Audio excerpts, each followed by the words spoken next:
Okay, so this is the final section of the Livy 3 text, beginning on page 38 with tum Virginius, then Virginius.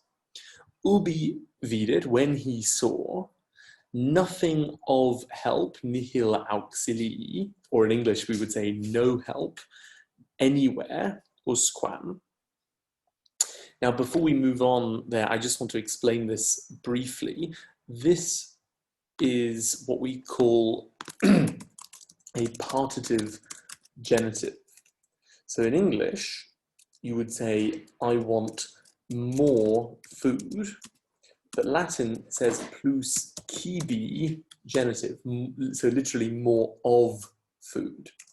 Similarly, if you want to say, he has no money, Latin says he has nothing of money, so pecuniae in the genitive. So that's what we are dealing with here. He saw that there was nothing of help or no help anywhere. Okay, so when he saw that, he said in quit, quaiso api. Now, quaiso means I beg, and then appius is, api is the vocative of the name Appius. So I beg Appius, and we could imagine the word te in there as well. I beg you, Appius. And then we have an imperative form, ignosce, forgive. And primum means sort of first of all. So first of all, forgive, and ignoscere takes dative. So that's why this phrase, patrio dolore, is in the dative case. Forgive a father's grief, right? Dolori is the dative noun. Patrio is the dative of the adjective patrius, meaning of a father or paternal. So forgive a father's grief if, not Greek, forgive a father's grief if, now literally the Latin says if by which, or by this. I use the word in English, thereby, right? If thereby, if because of that grief, invectus sum, I have protested, deponent verb, passive in form but active in meaning, in te, against you, and then inclementius literally means more harshly. It's a comparative adverb, but sometimes in Latin the meaning of comparative is sort of too much or excessively. So here, rather than more harshly, the idea is more harshly than is appropriate, i.e. too harshly. Okay. Then he says, Dende, then, may you allow sinas, right? That's subjunctive because it's, this is what we call a jussive subjunctive, where you're encouraging someone to do something.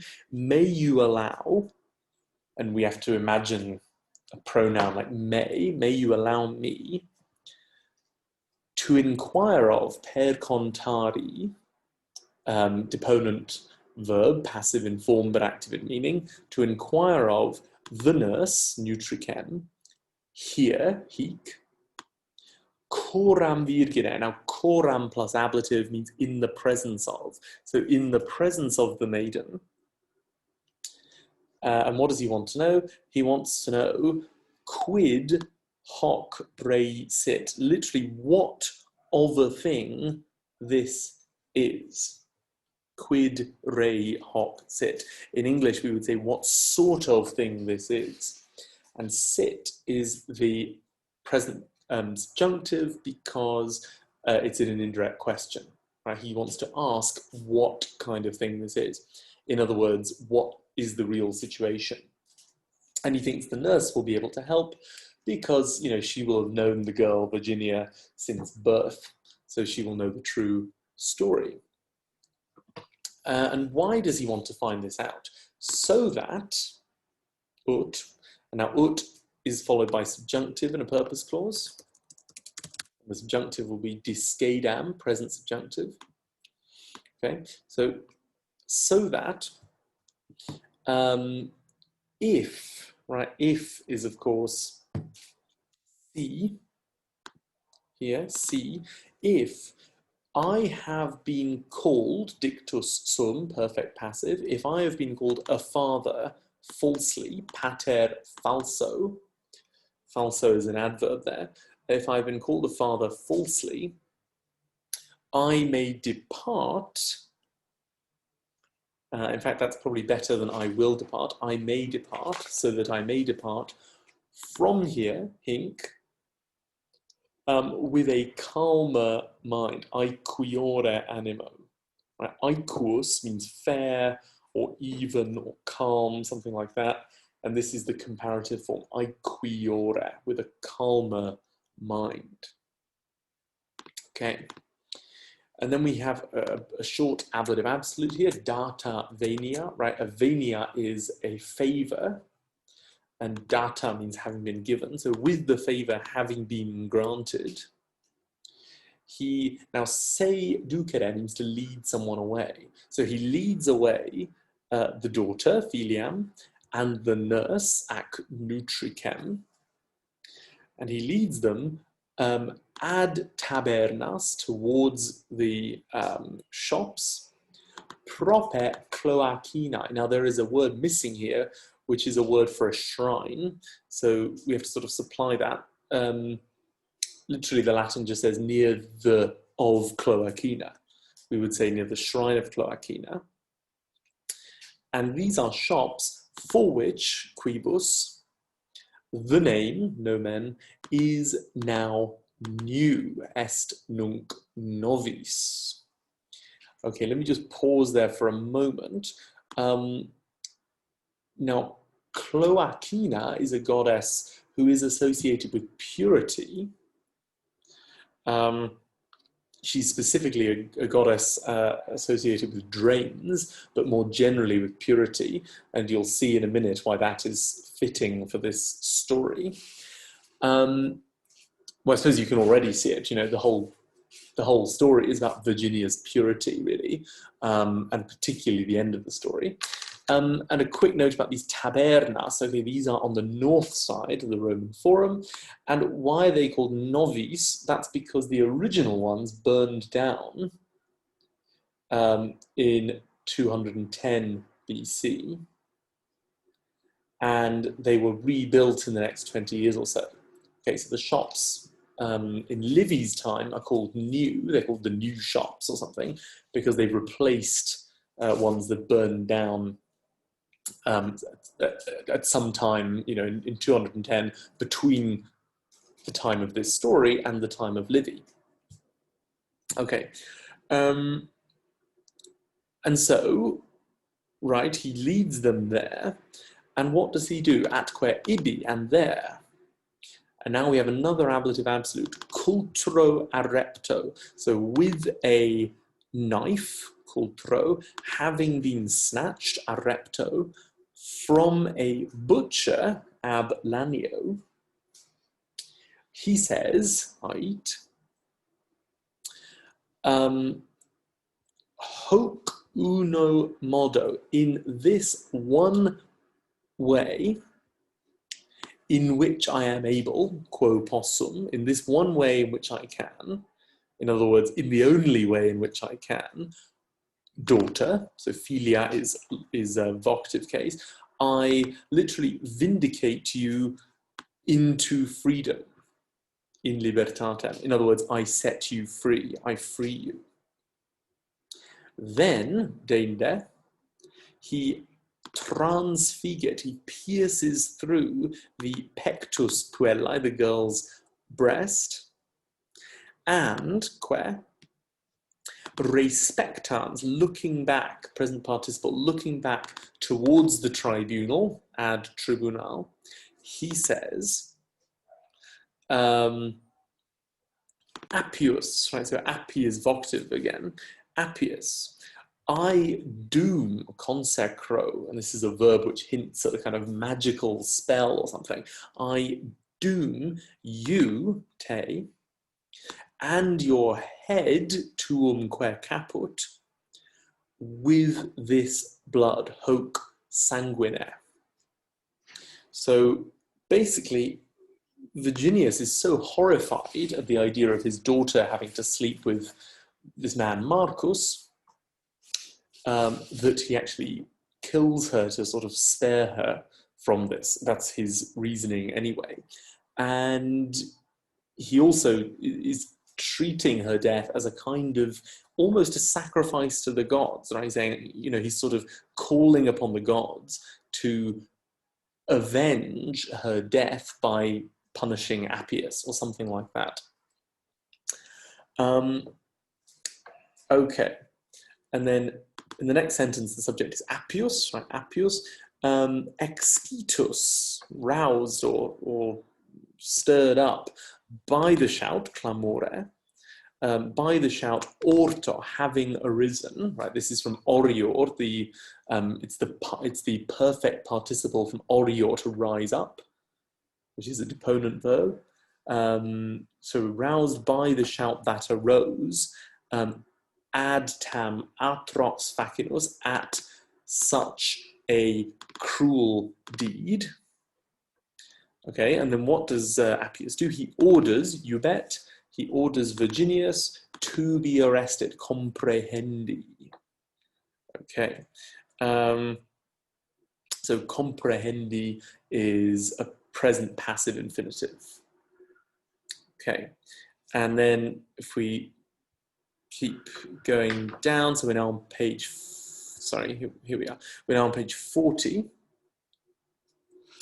And we have this pronoun ille, he, and this is a reference to Virginius, okay? So he was making facere, this is a historic infinitive, which you can translate the same way as faciebat. So he was making a path, viam, with his knife, ferro, wherever he was going, quacumque ibat, until, donec, and then we have an ablative absolute with a crowd, multitudine, of followers, prosequentium, genitive of the participle, of following people, protecting him, tuente, that's our ablative participle. And then we have to imagine him, like say or something. So with a crowd of followers protecting him as well, etiam. So in other words, it's not just him and his knife, there's also a big crowd of followers protecting him. He perexit, he reached to the gate at porta. Or in English, we would say he reached the gate. Okay, and then Isilius and Numitorius, Icilius Numitoriusque, show, ostentant, the raised sublatum, PPP, the raised lifeless body, ex sangue corpus, to the people. So populo is dative here. And then the people, the citizens, are the subject in the next phrase. They lament, deplorant, the crime of Appius, scellus Appi, the infelicem formam, the unfortunate beauty of the girl. And it was unfortunate in the sense that it led to, it was in a way the cause of these events. And that's something we can discuss, of course, in class. The girl's unfortunate beauty, and, now there's no Latin word for and, but we would supply it in English, and the necessity or compulsion of the father. In other words, the fact that the father was forced to kill his daughter. Again, that's something that we can discuss. So necessitatem patris. Okay. And then we have a new subject in the next sentence, which is matroni, right? The married women. Following, sequentes, present participle, following, clamitant, they keep shouting. Okay, now clamitare is just like clamare, but more frequent. This is a frequentative, an iterative form. The idea is like they keep on shouting. And they ask a question, a direct question, beginning with ne. And they say, And this is a kind of this is an indirect statement, really. So we have to imagine a phrase like, is it true that, at the beginning. So is it true that this am,